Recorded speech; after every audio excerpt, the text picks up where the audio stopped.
Hello दोस्तों, नमस्कार। आपका हमारे यूट्यूब चैनल में बहुत स्वागत है। पटवारी 2025 के लिए जो अभ्यर्थी तैयारी कर रहे हैं उनके लिए हमने 100% सिलेक्शन वाला मास्टर पेपर तैयार किया गया है, जो कि बहुत ही कठिन मेहनत के साथ एक एक सवाल को छांट छांट कर बनाया गया है, जिसमें से 100% सवाल आने की पूरी संभावना है। तो आप हमारे इस पेपर को देखिए और अधिक से अधिक सॉल्व करने की कोशिश कीजिए और कमेंट के माध्यम से बताइए आपने कितने सवाल सही किए। और वीडियो को लाइक कीजिए, शेयर कीजिए। चैनल को सब्सक्राइब नहीं किया है तो चैनल को सब्सक्राइब जरूर कर लेंगे। और हमारी पटवारी से संबंधित सभी वीडियो इस चैनल पर उपलब्ध है, जिसके लिए आप हमारी प्लेलिस्ट पे जाकर के वहां से पटवारी से संबंधित सभी वीडियोस देख सकते हैं। इसके अलावा अन्य भर्तियों से संबंधित सभी जो वीडियो है हमारे चैनल पर उपलब्ध है। आप प्लेलिस्ट में जाकर वहां से अलग से अपनी पेपर के अनुसार एक एक परीक्षा के अनुसार अलग अलग वीडियोस को देखें और लाइक कीजिए, शेयर कीजिए। चैनल को सब्सक्राइब जरूर कर ले। चैनल को सब्सक्राइब करने से हमारे आने वाली वीडियो की जानकारी आपको आगे मिलती रहेगी। चलिए देखते हैं अपना आज का अपना मास्टर मॉडल पेपर। मानव शरीर की सबसे छोटी हड्डी है, तो मानव शरीर की सबसे छोटी हड्डी आपकी कौन सी हो जाएगी, ये आपसे पूछा गया है। तो बहुत ही सिंपल सवाल है। यहाँ पर आपका राइट आंसर क्या हो जाएगा, स्टेपीज हो जाएगा। स्टेपीज आपकी कहाँ पर पाई जाती है दोस्तों, तो ये आपकी कान के अंदर पाई जाती है। और सबसे बड़ी अस्थि अगर आपसे पूछी जाए तो वो कौन सी हो जाएगी, आपकी फीमर हो जाएगी, जो कि आपकी जांघ में पाई जाती है। अगला सवाल देखिए, लौह तत्व का सबसे अच्छा स्रोत माना जाता है। तो लौह तत्व का सबसे अच्छा स्रोत कौन सा माना जाता है, केला, गाजर, हरी सब्जियां या आम। तो लौह तत्व का सबसे अच्छा स्रोत क्या हो जाएगा, हरी सब्जियां हो जाएगी। इसलिए बोला जाता है दोस्तों हरी सब्जियां खानी चाहिए, क्योंकि लौह तत्व यानी आयरन का अच्छा स्रोत हो जाएगा आपका हरी सब्जियां। निम्न में से कौन सा लिंग संलग्न रोग है, तो इनमें से कौन सा आपका लिंग संलग्न रोग है, यह आपसे पूछा गया है दोस्तों। वर्णांधता, हीमोफीलिया, हिस्टीरिया, जापानी इंसेफेलाइटिस। तो यहाँ पर लिंग संलग्न रोग कौन सा हो जाएगा आपका, एक तो वर्णांधता हो जाएगा दोस्तों। वर्णांधता जो है दोस्तों, इसके बारे में आपको एक छोटी सी बात बता देता हूँ जो कि एग्जाम में पूछी जाती है। अगर आपसे पूछा जाए इसमें कौन सा रंग जो होता है उनमें भेद नहीं कर पाता है इंसान। जो रोगी होता है वो यहाँ पर लाल और हरे रंग में भेद नहीं कर पाता है। लाल और जो आपका हरा रंग होता है दोस्तों, यानी कि आपका लाल रंग और हरा रंग जो होता है, रेड और ग्रीन, इनमें भेद नहीं कर पाता है रोगी वर्णांधता के अंदर। और ये आपका लिंग संलग्न रोग होता है, ठीक है। और हीमोफीलिया जो होता है दोस्तों, ये भी आपका लिंग संलग्न रोग होता है दोस्तों। ये आपको ध्यान रखना है। हीमोफीलिया में क्या होता है, रक्त का थक्का नहीं बनता है। इसमें क्या होता है, आपका रक्त का थक्का नहीं बनता है, ये आपको ध्यान रखना है। और इन दोनों में जो वाहिक होता है वो कौन होता है, तो वाहक जो हो जाएगा आपका वो स्त्री हो जाएगी, ये आपको ध्यान रखना है। तो यहाँ पर 1 और 2 आपका करेक्ट हो जाएगा, यानी कि यहाँ पर ऑप्शन 2 आपका बिल्कुल करेक्ट होगा। अगला सवाल देखिए, किसी द्रव का ठोस से सीधे गैस में परिवर्तन कहलाता है। तो कोई द्रव अगर ठोस से सीधे गैस में बदल जाए तो उस परिवर्तन को क्या कहा जाता है, ऊर्ध्वपातन कहा जाता है। ऑप्शन 4 आपका करेक्ट हो जाएगा। वाष्पीकरण क्या होता है, द्रव का गैस में बदलना वाष्पीकरण कहलाता है, और गैस का वापस द्रव में बदलना संघनन कहलाता है। और ठोस से सीधा गैस में परिवर्तन ऊर्ध्वपातन हो जाएगा आपका। अगला सवाल देखिए, प्रिज्म से गुजरने के बाद सर्वाधिक विचलन किस रंग में होता है। तो प्रिज्म से गुजरने के बाद सर्वाधिक विचलन, तो आप देख लीजिए, आपने पढ़ा हुआ दोस्तों, विबज्योर हम पढ़ते हैं। तो रेड जो होता है इसका विचलन सबसे कम होता है, सबसे ज्यादा विचलन आपका वी का होता है, यानी वायलेट का होता है, यानी कि बैंगनी यहाँ पर करेक्ट हो जाएगा। ऑप्शन 4 यहाँ पर करेक्ट होगा, ठीक है। अगला सवाल देखिए, कांसा किसकी मिश्र धातु है। तो कांसा किसकी मिश्र धातु है, तो ये आपको बताना है। तो इसको कैसे याद रखेंगे हम, काका टी से याद रखेंगे। काका टी, तो का का मतलब हो जाएगा कासा, और का से हम निकालते दोस्तों काशी यानी तांबा, तो तांबा हो जाएगा। और एक आपका टी हो जाएगा, टी से आपका टीन हो जाएगा, ये आपको ध्यान रखना है। तो कासा और टीन हो जाएगा, यानी कि तांबा और यहाँ पर टीन हो जाएगा। ऑप्शन 1 यहाँ पर आपका करेक्ट होगा। तो कासा का क्या हो जाएगा, तांबा, और आपका टीन हो जाएगा, ये आपको ध्यान रखना है। बच्चों को जन्म के समय कौन सा टीका दिया जाता है। तो बच्चों को जन्म के समय कौन सा टीका दिया जाता है, डीपीटी, पोलियो, बीसीजी या खसरा। तो जन्म के समय बीसीजी का टीका दिया जाता है दोस्तों, बीसीजी का टीका दिया जाता है, ये आपको ध्यान रखना है, टीबी से बचाव के लिए। अगला सवाल देखिए, यहाँ पर आपके भारत के नियंत्रक एवं महालेखा परीक्षक का कार्यकाल कितना होता है। तो सी एंड एजी जो होता है दोस्तों आपका सीएजी, इसका कार्यकाल कितना होता है, तो ये आपका कितना होता है दोस्तों, 565 होता है या फिर आपका 665 होता है। देखो ये तो नहीं होगा, ये तो आपको पता है, लेकिन 565 और 665 में बच्चे कंफ्यूज हो जाते हैं। तो आपको यहाँ पर याद रखना है कितना होता है दोस्तों, 665 होता है। ऑप्शन 3 यहाँ पर आपका करेक्ट होगा, ठीक है। 565 और 665 में यहाँ कितना हो जाएगा आपका, 665 हो जाएगा, ये आपको ध्यान रखना है, सी एंड एजी का। निम्न में से कौन लगातार 2 कार्यकाल तक उपराष्ट्रपति के पद पर है। तो 2 कार्यकाल तक उपराष्ट्रपति के पद पर आपके कौन रहे दोस्तों, तो ये आपके डॉक्टर एस राधाकृष्णन रहे। ऑप्शन 1 यहाँ पर आपका करेक्ट होगा। अगला सवाल देखिए, क्वेश्चन नंबर 10 देखिए दोस्तों, लोकसभा अध्यक्ष की शक्तियों के संदर्भ में सत्य नहीं है सदन की कार्यवाही के लिए नियम व विधि का निर्वहन करना। तो ये तो सही बात है। दोनों सदनों की संयुक्त बैठक की अध्यक्षता करना, तो दोनों सदनों की जो संयुक्त बैठक होती है आपकी 108 के तहत, उसकी अध्यक्षता की जाती है, ये बात बिल्कुल सही है। धन विधेयक को सत्यापित करना, तो ये बात भी सही है, ये कौन करेगा, आपका लोकसभा अध्यक्ष करेगा। लेकिन सत्रावसान करना जो है वो इसका काम नहीं है, इसका काम है स्थगित करना। सत्रावसान करना किसका काम हो जाएगा दोस्तों, राष्ट्रपति का हो जाएगा। तो ऑप्शन 4 यहाँ पर आपका करेक्ट होगा। अगला सवाल देखिए, अविश्वास प्रस्ताव के बारे में कौन सा कथन सत्य है। तो अविश्वास प्रस्ताव के बारे में सत्य कथन पूछा है दोस्तों, तो यहाँ पर आपको ध्यान रखना है, इसके पारित होने पर मंत्रिपरिषद को त्यागपत्र देना अनिवार्य है। तो अगर आपका अविश्वास प्रस्ताव पारित हो जाता है तो मंत्रिपरिषद को त्यागपत्र देना पड़ता है दोस्तों, ये आपको ध्यान रखना है। तो यहाँ पर ऑप्शन करेक्ट होगा, और बाकी यहाँ पर जो कथन दिए गए हैं वो गलत है, ये आपको ध्यान रखना है। निम्न में से कौन सा मूल अधिकार केवल भारतीय नागरिकों को प्राप्त है। तो केवल भारतीय नागरिकों को प्राप्त है, ऐसा कौन सा आपका मूल अधिकार है। तो भारतीय नागरिकों को दोस्तों अनुच्छेद 15, अनुच्छेद 16, 19, 29 और 30, ये 5 अनुच्छेद जो है ये किनको प्राप्त है, मूल अधिकार के अंतर्गत भारतीय को प्राप्त है। तो ये आपको ध्यान रखना है। तो अनुच्छेद 15, 16, 19, 29, 30, ये सवाल आपका आरएस के एग्जाम में भी आया था दोस्तों, ये आपको ध्यान रखना है। ये 5 अनुच्छेद आपको ध्यान रखने हैं जो कि दोस्तों भारतीय नागरिकों को प्राप्त है मूल अधिकार। तो यहाँ पर कौन सा हो जाएगा दोस्तों, यहाँ पर लोक नियोजन के अवसर की समानता यानी 16 दिया गया है, यानी कि राइट आंसर ऑप्शन 1 हो जाएगा आपका, ठीक है। प्राण और दैहिक स्वतंत्रता अनुच्छेद 21 में आता है। विधि के समक्ष समता यहाँ पर नहीं होगा दोस्तों, ये अनुच्छेद आपका 14 में आ जाएगा। अपराध के लिए दोष सिद्धि के संबंध में संरक्षण, ये भी नहीं होगा। तो यहाँ पर 15, 16, 19, 29, 30 जो है ये केवल भारतीय नागरिकों को प्राप्त है। किस अधिनियम द्वारा बंगाल के गवर्नर जनरल को भारत का गवर्नर जनरल बना दिया गया। तो बंगाल के गवर्नर जनरल को भारत का गवर्नर जनरल किस अधिनियम के तहत बनाया गया था। तो ये 1833 का चार्टर एक्ट था दोस्तों, उसके तहत बनाया गया था, 1833 का हो जाएगा। और प्रथम गवर्नर जनरल भारत के आपके कौन बने थे, अगर आपसे पूछा जाए तो आपको ध्यान रखना है कौन हो जाएंगे, आपके विलियम बेंटिंग हो जाएंगे। तो विलियम बेंटिंग जो है दोस्तों ये आपके प्रथम भारत के गवर्नर जनरल बने थे, ठीक है। तो विलियम बेंटिंग का आपको ध्यान रखना है। अब अगला सवाल देखिए, संविधान निर्माण की प्रक्रिया में संविधान सभा के संवैधानिक सलाहकार के पद पर किसे नियुक्त किया गया? तो संवैधानिक सलाहकार के पद पर बी एन राव को नियुक्त किया गया था। ऑप्शन 2 करेक्ट होगा।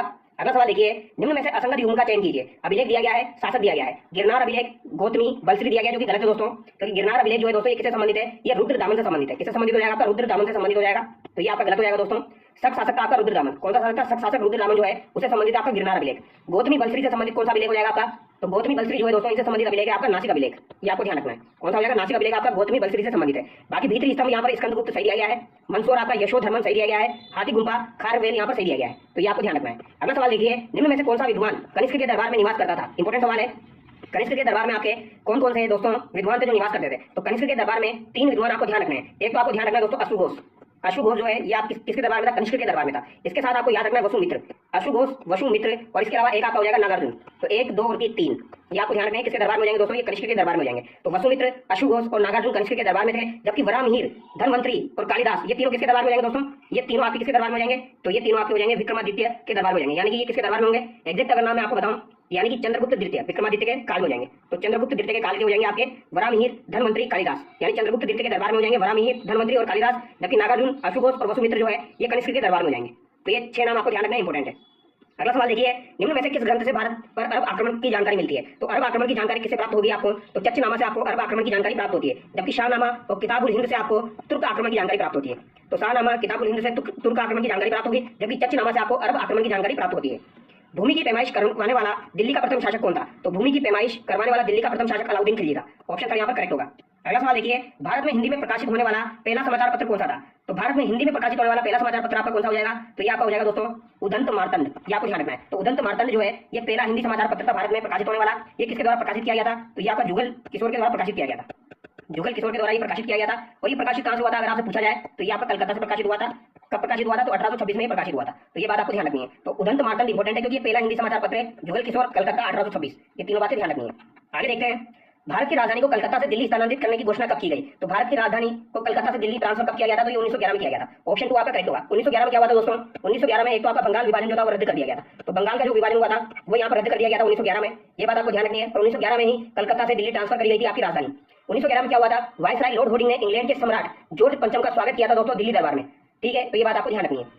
आगे देखते हैं, थियोसॉफिकल सोसाइटी की स्थापना किसके द्वारा की गई? तो थियोसॉफिकल सोसाइटी की स्थापना 1875 में की गई थी दोस्तों। किसके द्वारा की गई थी? तो मैडम ब्लावात्स्की के द्वारा की गई थी। ऑप्शन 3 यहाँ पर आपका करेक्ट हो जाएगा। ये बात आपको ध्यान रखनी है। और 1886 में दोस्तों 1886 में यहाँ पर आपकी जो थियोसॉफिकल सोसाइटी है इसका अंतर्राष्ट्रीय कार्यालय खोला गया था भारत के अंदर अडियार में। तो भारत के अडियार में अंतर्राष्ट्रीय कार्यालय खोला गया था इसका थियोसॉफिकल सोसाइटी का। इसकी स्थापना मैडम ब्लावात्स्की के द्वारा की गई थी दोस्तों। ये आपको ध्यान रखना है। ठीक है, और कहाँ पर की गई थी? तो न्यूयॉर्क में की गई थी। तो न्यूयॉर्क में इसकी स्थापना की गई। अगला सवाल देखिए, भारत सरकार द्वारा राष्ट्रीय आर्द्रभूमि संरक्षण कार्यक्रम कब प्रारंभ किया गया? तो राष्ट्रीय आर्द्रभूमि संरक्षण कार्यक्रम आपका 1985-86 में प्रारंभ किया गया था। ऑप्शन 1 करेक्ट होगा। अगला सवाल देखिए, निम्न में से कौन सा प्रदूषण मानव जनित स्रोत नहीं है? यानी मानव के द्वारा कौन सा यहाँ पर प्रदूषण नहीं किया गया है या कौन सा नहीं होता है? तो जीवाश्म ईंधन का दहन, पेट्रोलियम पदार्थों का दहन, धान का खेत, दावानल। तो दावानल जो है ये एक प्रकार की अग्नि होती है दोस्तों, मन में लगने वाली अग्नि जो होती है उसे दावानल कहते हैं। तो इसका मानव से कोई लेना देना नहीं है। तो ऑप्शन 4 यहाँ पर आपका करेक्ट हो जाएगा।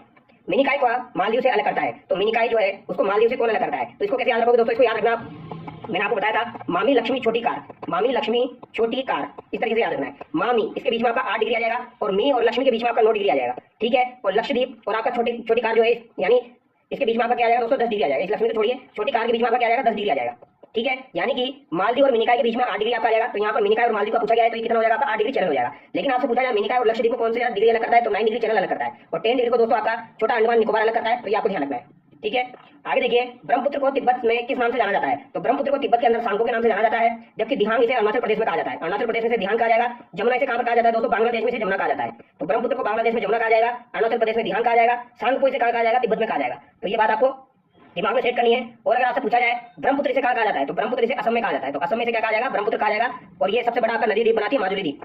ये आपको ध्यान रखना है। भारत में सर्वाधिक भूभाग पर किस मृदा का विस्तार है? तो सर्वाधिक भूभाग पर जलोढ़ मृदा का विस्तार हो जाएगा। ऑप्शन 2 करेक्ट होगा दोस्तों। जलोढ़ मृदा आपकी नदियों के द्वारा बहाकर लाई जाती है। किस वनस्पति को पारिस्थितिकी आतंकवादी की संज्ञा दी गई है? तो पारिस्थितिकी आतंकवादी की संख्या यूकेलिप्टस को दी गई है, क्योंकि यूकेलिप्टस जो होता है दोस्तों ये जहां पर होता है वहां पर भूमि को ये बंजर कर देता है। तो यहाँ पर ऑप्शन 4 आपका करेक्ट होगा। निम्न में से असंगत युग्म का चयन कीजिए। दुलहस्ती परियोजना चेनाब बिल्कुल सही है। उकाई परियोजना ताप्ती नदी बिल्कुल सही है। उरी परियोजना जो है ये आपकी सतलज नदी दी गई है, जो कि गलत हो जाएगा। उरी परियोजना आपकी कौन सी नदी पर है दोस्तों? तो बताइए, उरी परियोजना जो है ये आपकी कौन सी नदी पर हो जाएगी? तो उरी परियोजना आपकी झेलम नदी पर हो जाएगी। ये आपको ध्यान रखना है। कौन सी नदी पर हो जाएगी? झेलम नदी पर हो जाएगी। टोंगबाद परियोजना व्यास नदी पर। तो यहाँ पर ऑप्शन आपका करेक्ट है। उरी परियोजना जम्मू कश्मीर में झेलम नदी पर है। अगला सवाल देखिए, संभवतः वर्ष 2027 में अंतरिक्ष में भेजे जाने वाले चंद्रयान 4 मिशन में भारत किस देश की अंतरिक्ष एजेंसी का सहयोग प्राप्त करेगा? तो चंद्रयान 4 के लिए इसरो जो है वो कौन सी अंतरिक्ष एजेंसी है जिसका सहयोग प्राप्त करेगा दोस्तों? तो ये जाक्सा का सहयोग प्राप्त करेगा। जाक्सा यानी कि ये आपकी जापान की हो जाएगी। ऑप्शन था यहाँ पर आपका करेक्ट होगा। अगला सवाल देखिए, हाल ही में सुप्रीम कोर्ट में जजों की लाइब्रेरी में लगाई गई न्याय की देवी की मूर्ति को किसके द्वारा तैयार किया गया? तो न्याय की देवी की मूर्ति बनाई गई थी दोस्तों, वो किसके द्वारा तैयार की गई है? तो विनोद गोस्वामी के द्वारा तैयार की गई है। ठीक है, ये आपको ध्यान रखना है। प्रतिष्ठित अमेरिकी पत्रिका फोर्ब्स द्वारा जारी की गई भारत के शीर्ष 100 अमीर लोगों की सूची 2024 में शीर्ष 10 अमीर लोगों में एकमात्र महिला कौन है? तो एकमात्र महिला आपकी कौन हो जाएगी? सावित्री जिंदल हो जाएगी, जो कि तीसरे नंबर पर है दोस्तों। पहले नंबर पर अंबानी है, मुकेश अंबानी पहले नंबर पर हो जाएंगे, दूसरे नंबर पर अडानी हो जाएंगे दोस्तों। ठीक है, तीसरे नंबर पर आपकी कौन है? सावित्री जिंदल है। ये आपको ध्यान रखना है फोर्ब्स की रिपोर्ट के अनुसार। अगला सवाल देखिए, वर्ष 2024 में आश्विन नवरात्रि के अवसर पर प्रधानमंत्री नरेंद्र मोदी द्वारा लिखे गए मां दुर्गा को समर्पित गरबा गीत का क्या नाम था? तो दोस्तों प्रधानमंत्री जी के द्वारा मां दुर्गा को समर्पित एक गीत लिखा गया था, गरबा गीत। उसका नाम क्या था? तो इसका नाम था आवती कलाई। क्या नाम हो जाएगा? आवती कलाई। ऑप्शन 1 करेक्ट होगा। यूनेस्को ने भारत के किस शहर को आधिकारिक तौर पर भारत के पहले साहित्यिक शहर का दर्जा दिया है? तो ये कोझिकोड को दिया है दोस्तों। ऑप्शन 3 करेक्ट होगा। इसे साहित्यिक शहर का दर्जा दिया गया है। अगला सवाल है, मेरी पॉलिसी मेरे हाथ अभियान का संबंध निम्न में से किस योजना से है? तो मेरी पॉलिसी मेरे हाथ में, तो ये संबंध किससे हो जाएगा? प्रधानमंत्री फसल बीमा योजना से हो जाएगा। ऑप्शन 4 आपका करेक्ट होगा। यहाँ पर एक बात आप ध्यान रखिए दोस्तों, जो खरीफ की फसल होती है आपकी, खरीफ की फसल होती है और एक आपकी होती है रबी की फसल, और एक आपको ध्यान रखनी बागवानी की फसल। तो ये 3 फसलें हैं। अभी में यहाँ पर कितना परसेंट आपका दोस्तों, कितना परसेंट है जो ये आपकी प्रधानमंत्री फसल बीमा योजना है, इसके अंदर कृषकों को खरीफ फसल के लिए 2% दिया जाता है, रबी फसल के लिए 1.5% दिया जाता है और बागवानी के लिए 5% दिया जाता है। ये आपको ध्यान रखना है दोस्तों। ये प्रीमियम देना पड़ता है, खरीफ के लिए 2%, रबी के लिए 1.5% और बागवानी के लिए 5%। ये क्या हो जाएगा? आपका प्रीमियम हो जाएगा दोस्तों। प्रीमियम देना पड़ता है आपका फसल बीमा योजना के तहत, प्रधानमंत्री फसल बीमा योजना के तहत। ठीक है, तो ये पूछा जा सकता है, खरीफ के लिए कितना है? 2%, रबी के लिए 1.5% और बागवानी के लिए आपका 5% हो जाएगा। रीति के संदर्भ में कुछ कथन दिए गए हैं, उन पर विचार करना है। रीति आपको पता होगा, जिस तरीके से नेशनल लेवल पर आपकी रीति होती है वैसे यहाँ नीति होती है, वैसे यहाँ पर रीति है। तो इसका पूरा नाम क्या हो जाएगा? Rajasthan institute for transformation and innovation. तो ये बात सही है, Rajasthan institute for transformation and innovation. इसके अध्यक्ष मुख्यमंत्री होते हैं, ये बात भी आपकी सही है। इसके मुख्य कार्यकारी अधिकारी राज्य के मुख्य सचिव होते हैं, तो ये बात गलत हो जाएगी। इसके दोस्तों मुख्य कार्यकारी अधिकारी यानी सीईओ जो होते हैं वो कौन हो जाएंगे? आपके आयोजना विभाग जो है उसके सीईओ हो जाएंगे। तो ये आपको ध्यान रखना है, यानी उसके सचिव हो जाएंगे। तो आयोजना विभाग के जो प्रशासनिक सचिव है वो आपके इसके सीईओ होते हैं। तो आयोजना विभाग जो है उसके प्रशासनिक सचिव इसके सीईओ होंगे, यानी मुख्य सचिव होंगे। तो ये बात आपको ध्यान रखनी है, यानी कि 1 और 2 करेक्ट होगा यहाँ पर। देश का पहला 5वां वाइल्ड लाइफ सफारी वाला शहर है, तो 5 वाइल्ड लाइफ सफारी वाला शहर आपका जयपुर हो जाएगा। जहाँ पर 5 वाइल्ड लाइफ सफारी चलती है वो आपका जयपुर है। राजस्थान के सूचना प्रौद्योगिकी विभाग और आई स्टार के सहयोग से शुरू की गई डिजिटल राजस्थान यात्रा राज्य के किन जिलों से होकर गुजरती है? तो डिजिटल राजस्थान यात्रा आपकी जयपुर, जोधपुर, अजमेर, उदयपुर, कोटा, यहाँ पर भरतपुर भी आप ऐड कर लीजिए, इनसे होकर गुजरती है। ऑप्शन 1 यहाँ पर आपका करेक्ट होगा। जयपुर, जोधपुर, अजमेर, उदयपुर, कोटा, भरतपुर। राजस्थान में वन फूल जनजाति डिजाइन स्टूडियो कहाँ स्थापित किया गया? तो वन फूल जनजाति डिजाइन स्टूडियो कहाँ पर स्थापित किया गया? तो ये आपके दोस्तों उदयपुर में स्थापित किया गया है, ये आपको ध्यान रखना है। और उदयपुर में कहाँ पर स्थापित किया गया? तो ये आपका हो जाएगा दोस्तों माणिक्य लाल वर्मा आदिम जाति शोध प्रशिक्षण संस्थान उदयपुर में, उसमें स्थापित किया गया है। उन 2 राजपूत शासकों को पहचानिए जिन्होंने मालदेव के विरुद्ध शेरशाह से गठजोड़ किया। तो दोस्तों मालदेव के विरुद्ध शेरशाह से गठजोड़ किया था वो आपके भीमदेव और राव कल्याणमल हो जाएंगे। ऑप्शन 3 करेक्ट होगा। ठीक है, 1544 में आपको पता है दोस्तों गिरी सुमेल का युद्ध हुआ था। तो गिरी सुमेल का जो युद्ध हुआ था दोस्तों उसमें शेरशाह सूरी का साथ दिया था आपके भीमदेव और आपके राव कल्याणमल ने। ये आपको ध्यान रखना है। ऑप्शन 3 करेक्ट होगा। मारवाड़ से निष्कासन के बाद दुर्गादास को मेवाड़ राज्य में क्या पद दिया गया? तो मेवाड़ राज्य में निष्कासन के बाद हाकिम का पद दिया गया था। ऑप्शन 2 करेक्ट होगा। अगला सवाल देखिए, किस इतिहासकार ने हल्दी घाटी के युद्ध को गोगुंदा का युद्ध के नाम से पुकारा है? तो गोगुंदा का युद्ध किसने कहा है? अब्दुल कादिर बंदानी के द्वारा कहा गया है। कर्नल टोर ने क्या कहा है दोस्तों? थर्मोपोली कहा है। मेवाड़ की थर्मोपोली किसने कहा है? कर्नल टोर ने कहा है। अब्दुल फजल ने क्या कहा है? खमनोर का युद्ध कहा है। तो खमनोर का युद्ध किसने कहा? अब्दुल फजल ने कहा। तो ये 3 पॉइंट ध्यान रखने हैं। राजस्थान के राज्यपाल में निम्न में से कौन सी शक्ति निहित नहीं है? तो मैंने आपको बताया स्थगित नहीं कर सकता दोस्तों। ये ऑप्शन 2 यहाँ पर करेक्ट होगा। ये सत्रावसान कर सकता है, आहूत कर सकता है, लेकिन ये विधानसभा को स्थगित नहीं कर सकता। ये स्थगित करने का काम किसका हो जाएगा? ये अध्यक्ष का हो जाएगा। ये आपको ध्यान रखना है। तो यहाँ पर ऑप्शन 2 करेक्ट हो जाएगा। क्वेश्चन नंबर 43 देखिए, राजस्थान विधानसभा की वित्तीय समितियों के बारे में निम्नलिखित पर विचार कीजिए। 3 वित्तीय समितियां हैं, तो क्या 3 वित्तीय समितियां होती है? 4 होती है। तो राजस्थान में 4 वित्तीय समितियां हैं दोस्तों। कौन कौन सी है एक बार मैं आपको बता देता हूँ। तो पहली होती है आपकी लोक लेखा समिति, एक तो आपकी लोक लेखा समिति होती है। ठीक है, एक आपकी हो जाती है सार्वजनिक उपक्रम समिति। तो सार्वजनिक उपक्रम समिति हो जाएगी दोस्तों एक आपकी। इसके अलावा प्राकलन समिति क और प्राकलन समिति ख होती है। तो ये 4 समिति आपकी होती है। कौन कौन सी? लोक लेखा, सार्वजनिक उपक्रम समिति, प्राकलन समिति क, प्राकलन समिति ख। तो 4 होती है, यानी पहला कथन आपका गलत हो गया। तो ए यहाँ से गया, ए यहाँ से गया, ए यहाँ से गया, बी सी डी आपका राइट हो जाएगा। प्रत्येक समिति में 15 सदस्य होते हैं, ये इंपॉर्टेंट है। ये 15 वाला आपका दोस्तों आरएससी के एग्जाम में पूछा गया था, तो ये आपको ध्यान रखना है। समितियों के सभापति विधानसभा के अध्यक्ष द्वारा नियुक्त किए जाते हैं। तो समितियों के सभापति जो होते हैं वो विधानसभा के अध्यक्ष द्वारा नियुक्त किए जाते हैं, ये बात भी सही है। समितियां अपना प्रतिवेदन विधानसभा को प्रस्तुत करती है, तो ये बात भी आपकी सही हो जाएगी। अगला सवाल देखिए, निम्नांकित में से कौन राजस्थान के पहले ऐसे मुख्यमंत्री रहे हैं जो मुख्यमंत्री पद की शपथ लेते समय विधानसभा के सदस्य नहीं थे? तो विधानसभा के सदस्य नहीं थे, ऐसे कौन हो जाएंगे? आपके भैरव सिंह शेखावत हो जाएंगे। 1977 के समय ये आपके मुख्यमंत्री बने थे दोस्तों, और इस समय ये आपके विधानसभा के सदस्य नहीं थे। तो ये आपको ध्यान रखना है।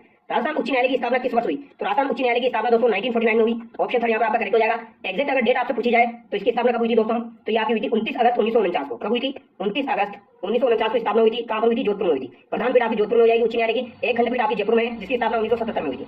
ये आपको ध्यान रखना है। राजस्थान निर्वाचन आयोग राजस्थान से संबंधित निम्नलिखित कदमों पर विचार कीजिए। तो राज्य निर्वाचन आयोग के बारे में पूछा गया है। राज्य निर्वाचन आयोग राजस्थान का गठन दिसंबर 1994 में हुआ। तो ये दिसंबर में नहीं हुआ था, कब हुआ था? जुलाई 1994 में हुआ था। और ये सवाल काफी बार पूछा जाता है। इसका एक सचिव होता है जो राज्य का मुख्य निर्वाचन अधिकारी भी होता है। तो ये बात सही है, यानी यहाँ पर केवल सेकंड सही है। अगला सवाल देखिए, पंचायती राज संस्थाओं के लिए दलीय निर्वाचन की अनुशंसा किसने की? तो ये इंपॉर्टेंट सवाल है दोस्तों, ये सवाल आपका एग्जाम में पूछा जा सकता है और इससे रिलेटेड और भी सवाल आपके एग्जाम में बन सकते हैं। पंचायती राज संस्थाओं के लिए दलीय निर्वाचन की अनुशंसा किसने की थी? अशोक मेहता समिति के द्वारा की गई थी। अशोक मेहता समिति आपकी कब की हो जाएगी? 1977 की हो जाएगी, ये आपको ध्यान रखना है, ठीक है। अशोक मेहता समिति का गठन 12 सितंबर 1977 को किया गया था।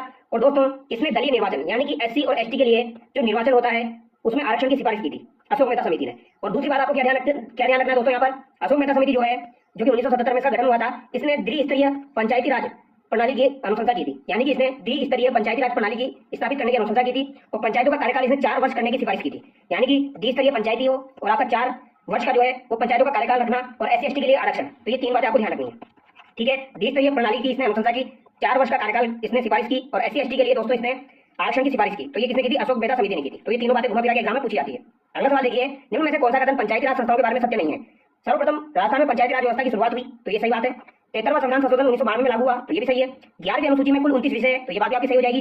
ग्राम पंचायत में चुनाव लड़ने के लिए न्यूनतम उम्र आपकी 21 वर्ष होनी चाहिए, तो ये कथन यहाँ पर आपका गलत हो जाएगा। और एक और बात आपको ध्यान रखनी है, अगर आपसे पूछा जाए राजस्थान पंचायती राज अधिनियम 1994 राजस्थान में कब लागू हुआ था? तो राजस्थान में दोस्तों 23 अप्रैल 1994 को लागू हुआ था, जबकि भारत के अंदर 24 अप्रैल 1994 को लागू हुआ था। 24 अप्रैल को आपका दोस्तों पंचायती राज दिवस मनाया जाता है। तो यहाँ पर राजस्थान की पूछी जाए तो 23 अप्रैल को हुआ था, एक दिन पहले ही लागू हो गया था राजस्थान में, जबकि भारत में 24 अप्रैल को हुआ था। तो ये बात आपको ध्यान रखनी है। राज्य सूचना आयोग अपनी वार्षिक रिपोर्ट किसको प्रस्तुत करता है? तो ये किसको देगा भैया? तो राज्य सूचना आयोग राज्य सरकार को देगा। तो 49 में आपका राइट आंसर क्या हो जाएगा दोस्तों? अच्छा सॉरी, यहाँ पर मैंने मिस्टेक कर दी। राज्य सूचना आयोग अपनी वार्षिक रिपोर्ट किसको प्रस्तुत करता है? तो ये राज्यपाल को देगा, ये आपको ध्यान रखना है। तो राजस्थान सूचना आयोग अपनी रिपोर्ट राज्यपाल को प्रस्तुत करता है और ये आपकी एक दोस्तों विधिक और स्वायत्त शासी संस्था हो जाएगी राज्य सूचना आयोग। राज्य सूचना आयोग का गठन जो है वो आपका दोस्तों राज्य सूचना अधिकार अधिनियम जो है 2005 उसकी धारा 15 के तहत इसका गठन हुआ था। तो ये धारा 15 का आपको ध्यान रखना है, इसको ऐसे याद रखते हैं 415 अध्याय 4 की धारा 15 के तहत इसका गठन हुआ था। अगला सवाल देखिए, RTI पोर्टल 2.0 किस आयोग द्वारा लॉन्च किया गया? तो ये राज्य सूचना आयोग के द्वारा लॉन्च किया गया। अगला सवाल देखिए, राजस्थान विधानसभा में अध्यक्ष की अनुपस्थिति में अविलंबीय मामलों में निम्नलिखित में से कौन अध्यक्ष की ओर से विधेयक को प्रमाणित कर सकता है? तो विधेयक को प्रमाणित कर सकता है ये आपका कौन होगा? विधानसभा का सचिव, यानी अध्यक्ष अनुपस्थित है तो विधानसभा का सचिव जो है इसे प्रमाणित कर सकता है। उपाध्यक्ष यहाँ पर आपका राइट आंसर नहीं होगा दोस्तों, और ये आपका महत्वपूर्ण सवाल है। अगला सवाल देखिए, राजस्थान में उत्पादन क्षमता के आधार पर भूमि के प्रकार हकत-भद का अर्थ है। तो हकत-भद का अर्थ क्या हो जाएगा दोस्तों? इसका अर्थ हो जाएगा आपका सिंचाई एवं कृषि के लिए उपयुक्त भूमि। भोजी लंबरदार किस किसान आंदोलन से संबंधित है? तो भोजी लंबरदार का संबंध जो है यहाँ का भरतपुर किसान आंदोलन से हो जाएगा।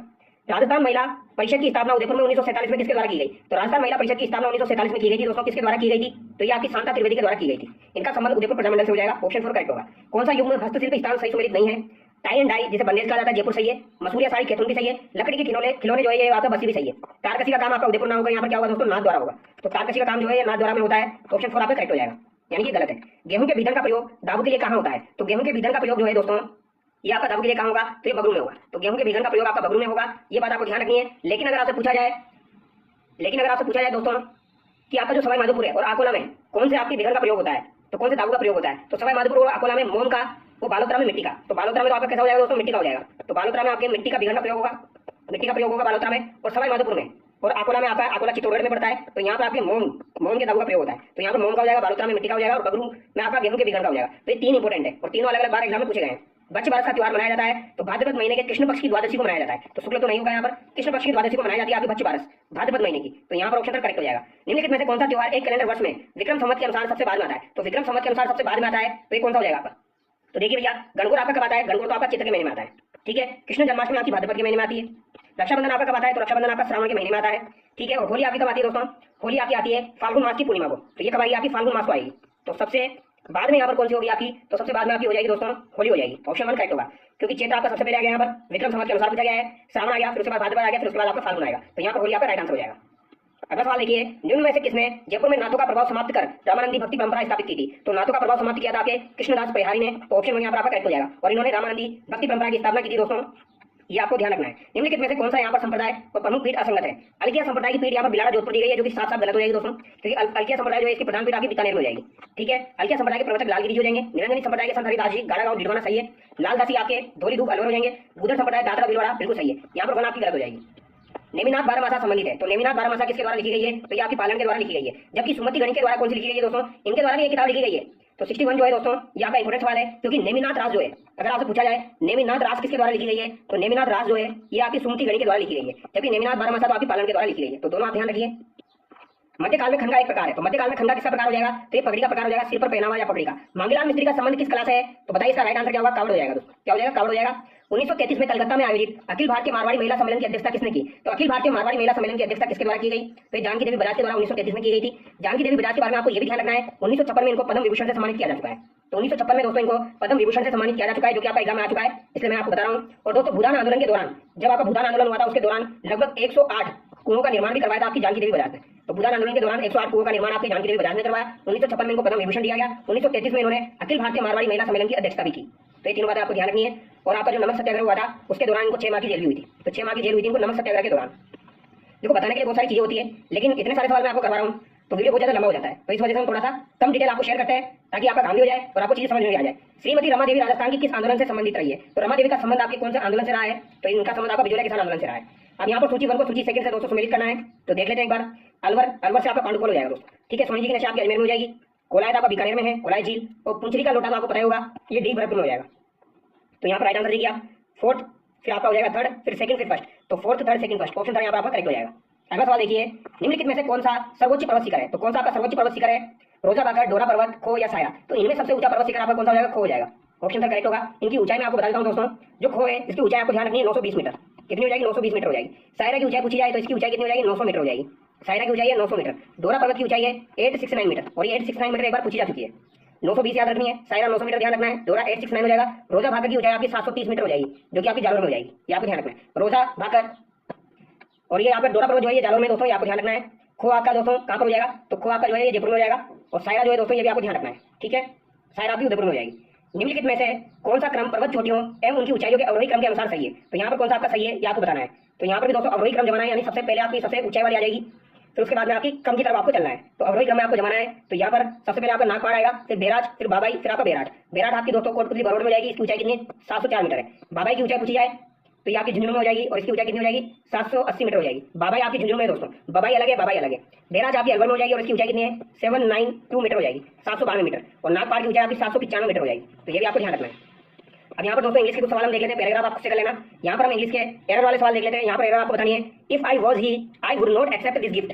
तो इसमें आपको एरर बतानी है। अब अगर आप सेंटेंस को ध्यान से पढ़ते हैं तो ये आपका इमेजिनरी सेंटेंस है। If I was he I would not accept this gift, तो यहाँ पर वाज की जगह वर आना चाहिए, यानी कि वन में आपकी मिस्टेक है। अगला सवाल देखिए, Dharampal will be remain in jail because of the other cases pending against him. तो यहाँ पर भी आपको दोस्तों एरर ढूंढनी है। तो यहाँ पर जो आपका सेंटेंस है दोस्तों ये किसमें दिया गया है? तो यहाँ पर जो आपका सेंटेंस है ये फ्यूचर सिंपल में दिया गया है। तो यहाँ पर आपका होना चाहिए विल बी रिमेन के स्थान पर क्या होना चाहिए? विल रिमेन होना चाहिए। यहाँ पर बी नहीं आएगा, तो यहाँ पर आपकी मिस्टेक ऑप्शन 1 में हो जाएगी। गिव सिनोनिम ऑफ पोच, तो इसका सिनोनिम आपको बताना है, इसका मतलब क्या होता है दोस्तों? तो इसका मतलब हो जाएगा आपका अनाधिकृत शिकार करना। तो शिकार करना इसका जो है मतलब हो जाएगा, यानी कि यहाँ पे इसका सिनोनिम बताना है, तो हंट इसका राइट हो जाएगा। Give antonym of Placid, Placid का एंटोनिम आपको बताना है। प्लेसिड का मतलब होता है दोस्तों शांत। क्या होता है? शांत होता है। तो इसका एंटोनिम क्या हो जाएगा? स्टोर्म हो जाएगा, यानी कि ऑप्शन 4 यहाँ पर आपका करेक्ट हो जाएगा। क्योंकि स्टोर्म का मतलब क्या हो जाएगा? अशांत हो जाएगा, यानी कि उतावला हो जाएगा। तो इस तरीके से आपको ध्यान रखना है, प्लेसिड जो है वो आपका शांत होता है। यहाँ पर आपको give meaning of following idiom बताना है, अ कोक एंड बुरी स्टोरी। इसका मतलब हो जाएगा आपका an imaginary story. Option 2 correct होगा। हिंदी के सवाल देखिए, निम्न में से कौन सा संधि शब्द सही है? तो कौन सा संधि शब्द आपका सही है? पट्टी प्लस इक्सा, प्रतीक्षा बिल्कुल गलत हो जाएगा, क्योंकि यहाँ पर बड़ी की मात्रा आएगी। सत्य प्लस नारी सन्नारी, ये बिल्कुल सही दिया गया है। सत्य प्लस नारी आपका सन्नारी हो जाएगा। नदी प्लस अर्पण, नद्यार्पण नहीं होगा, नद्यर्पण होगा। यहाँ पर आ की मात्रा नहीं आएगी। त्रि प्लस अंबक, ये आपका क्या हो जाएगा दोस्तों? त्रंबक हो जाएगा। क्या हो जाएगा? त्रंबक हो जाएगा। ये आपको ध्यान रखना है दोस्तों, ये आपका पूरा तरह नहीं आएगा, ये गलत हो गया, ठीक है। निम्नलिखित में से उपसर्ग रहित शब्द कौन सा है? तो उपसर्ग रहित शब्द आपका कौन सा हो जाएगा? सुरेश। सुर प्लस ईस, तो सुर प्लस ईस जो है ये आपका क्या हो जाएगा? सुरेश हो जाएगा। तो इसमें उपसर्ग कहाँ है? इसमें उपसर्ग है ही नहीं, तो ऑप्शन 1 आपका करेक्ट हो जाएगा। जबकि कुमार में आपका कु उपसर्ग है, प्रहार में आपका प्र उपसर्ग है, और अत्यधिक में आपका अति उपसर्ग है। तो ये आपको ध्यान रखना है, ऑप्शन 1 आपका करेक्ट हो गया। अगला सवाल देखिए, यथासंभव शब्द में कौन सा समास है? तो देखते पता लग रहा है अविभाव समास हो जाएगा। किस शब्द में सही अर्थभेद नहीं है? अविलंब का मतलब सहारा होता है, और अविलंब का मतलब बिना विलंब होता है। तो क्या ये सही है? बिल्कुल सही है। अविलंब मतलब सहारा, अविलंब मतलब बिना विलंब के। आसन मतलब होता है आपका निकट, यानी पास में बैठना, और आसन का मतलब हो जाएगा बैठने का स्थल। तो आसन का मतलब तो बैठने का स्थल हो जाएगा, और आसन मतलब निकट, बिल्कुल सही है। अली का मतलब सखी, और आली का मतलब भौरा, तो ये गलत हो गया दोस्तों। यहाँ पर उल्टा दे दिया इसने, अली का मतलब क्या होता है? भौरा होता है, जबकि आली का मतलब सखी होता है, तो ये आपका गलत हो जाएगा। अतल का मतलब गहरा होता है, और अतुल का मतलब जिसकी तुलना ना हो, तो ये भी आपका सही है। अतुल मतलब अतुलनीय, यानी जिसकी तुलना ना हो, और अतल मतलब गहरा। आग का पर्यायवाची क्या हो जाएगा? अनल हो जाएगा। अनिल आपका हवा का पर्यायवाची हो जाएगा। तिमिर का विलोम क्या होगा? तो तिमिर का मतलब अंधकार होता है, लेकिन अंधकार का विलोम प्रकाश होता है। लेकिन यहाँ पर तिमिर का विलोम हमको चुनना है तो आलोक होगा, क्योंकि आलोक का मतलब क्या हो जाएगा? प्रकाश हो जाएगा, ठीक है। अगला सवाल देखिए, निम्न में से किस क्रमांक में सभी शब्द शुद्ध है? तो सभी शब्द शुद्ध है, ये आपको बताना है। आशीर्वाद गलत लिखा हुआ है, साप्ताहिक गलत लिखा हुआ है, साप्ताहिक लिखा हुआ है, निरीक्षक भी आपका गलत लिखा हुआ है। तो यहाँ पर आजीविका और आशीर्वाद आपका बिल्कुल सही है, ठीक है। पदक्रम की दृष्टि से निम्नलिखित में से कौन सा वाक्य शुद्ध है? तो कौन सा वाक्य आपका शुद्ध है ये आपको बताना है। तो प्रधानमंत्री के साथ 3 मंत्री और 4 सांसद थे, ये वाक्य आपका बिल्कुल शुद्ध है। बाकी यहाँ पर गलत दिए गए हैं। महाराज के साथ राजमाता यहाँ पर पहले आएगा, 3 राशियां यहाँ पर बाद में आएगी। कई विद्यालय के छात्र नकल करते हुए पकड़े गए, तो यहाँ पर कई की जगह क्या होना चाहिए दोस्तों? तो कई की जगह आपका होना चाहिए दोस्तों विद्यालय के कई छात्र नकल करते हुए पकड़े गए। तो विद्यालय के कई छात्र, तो यहाँ पर उल्टा दे दिया, विद्यालय के कई बाद में आना चाहिए। तो विद्यालय के कई छात्र नकल अपने विद्यार्थियों से स्नेह करता है, तो वह पुत्रवत अपने विद्यार्थियों से स्नेह करता है। तो यहाँ पर आपका क्या हो जाएगा? वह अपने विद्यार्थियों से पुत्रवत स्नेह करता है। तो यहाँ पर भी पुत्रवत आपका बाद में आना चाहिए, क्योंकि क्या होना चाहिए? वह अपने विद्यार्थियों से पुत्रवत स्नेह करता है। तो पुत्रवत स्नेह करता है, तो पुत्रवत आपका यहाँ पर होना चाहिए, यानी कि यहाँ पर ऑप्शन 2 आपका सही है। इनमें से किस विकल्प में वाक्यांश के लिए सही शब्द नहीं है? कौन सा सही नहीं है? जो किए गए उपकार को माने वो कर्तव्य बिल्कुल सही है। जो कभी बूढ़ा ना हो अजर बिल्कुल सही है। सूर्य के अस्त होने का समय प्रदोष कहलाता है, ये बात बिल्कुल आपको ध्यान रखनी है, ये भी सही है। बिना पलक झपकाए निमिलित नहीं होगा दोस्तों। बिना पलक झपकाए का मतलब क्या हो जाएगा? आपका निर्निमेष हो जाएगा। निर्निमेष जो है इसका मतलब होता है बिना पलक झपकाए। तो यहाँ पर ये गलत दिया गया है आपका, निर्निमेष होना चाहिए, निमिलित नहीं होगा। ठीक है, निमिलित का मतलब क्या होता है? बंद किए हुए नेत्र जो खुला ना हो उसका मतलब होता है निमिलित। किस विकल्प में हिंदी पारिभाषिक शब्द यहाँ पर सही नहीं है? पोलिंग बूथ, मतदान बूथ बिल्कुल सही है। यहाँ पर पोलिंग कर दिया दोस्तों, पोलिंग का मतलब मतदान नहीं होगा, पोलिंग होगा। यहाँ पर क्या होना चाहिए? पोलिंग होना चाहिए। ठीक है, तो ये आपका गलत हो जाएगा। बाकी पोलिंग ऑफिसर यानी मतदान अधिकारी, पोलिंग स्टेशन मतलब आपका जो हो जाएगा मतदान केंद्र हो जाएगा। डिस्क्रिपेंसी शब्द के लिए हिंदी समानार्थक शब्द कौन सा होगा? तो डिस्क्रिपेंसी का जो है हिंदी समानार्थक शब्द आपका विसंगति हो जाएगा दोस्तों। अगला सवाल देखिए, निम्नलिखित में से किस क्रमांक में पेट में दाढ़ी होना मुहावरे का सही अर्थ है? तो पेट में ही दाढ़ी होना यानी कि बाल्यावस्था में ही समझदार होना, ऑप्शन 1 यहाँ पर आपका करेक्ट हो जाएगा। अब यहाँ पर दोस्तों हम कंप्यूटर के सवाल देख लेते हैं। तो कंप्यूटर के 15 सवाल आपके पूछे जाएंगे, मैथ के सवाल आपको खुद से करने हैं, क्योंकि अगर मैं करवाऊंगा तो बहुत ही ज्यादा आपका लंबा वीडियो हो जाएगा दोस्तों। ठीक है, तो यहाँ पर देखिए क्वेश्चन नंबर 136, एमएस वर्ड में टेक्स्ट को बोल्ड करने के लिए उपयुक्त शॉर्टकट कंट्रोल प्लस बोल्ड हो जाएगी, यानी कंट्रोल प्लस बी हो जाएगी। एमएस वर्ड में गटर मार्जिन से तात्पर्य है। गटर मार्जिन क्या होता है दोस्तों? जब कोई भी आप ये रजिस्टर लेने जाते हो तो आपकी बाइंडिंग का जो स्थान होता है उसे ही गटर मार्जिन कहा जाता है। जो बाइंडिंग की जाती है, जो बाइंडिंग आपकी की जाती है उसे गटर मार्जिन कहा जाता है, यानी मुद्रण में पृष्ठ के बाइंडिंग साइड से जुड़ने वाला मार्जिन। ये आपका हो जाएगा ऑप्शन 3, यहाँ पर करेक्ट हो जाएगा। ये आपको ध्यान रखना है। तो 137 में आपका राइट आंसर क्या हो जाएगा दोस्तों? इसमें आपका ऑप्शन 3 बिल्कुल करेक्ट हो जाएगा। ये आपको ध्यान रखना है। तो मार्जिन से संबंधित एक स्पेस जो बाइंडिंग के लिए छोड़ी जाती है वही आपकी गटर मार्जिन कहलाती है।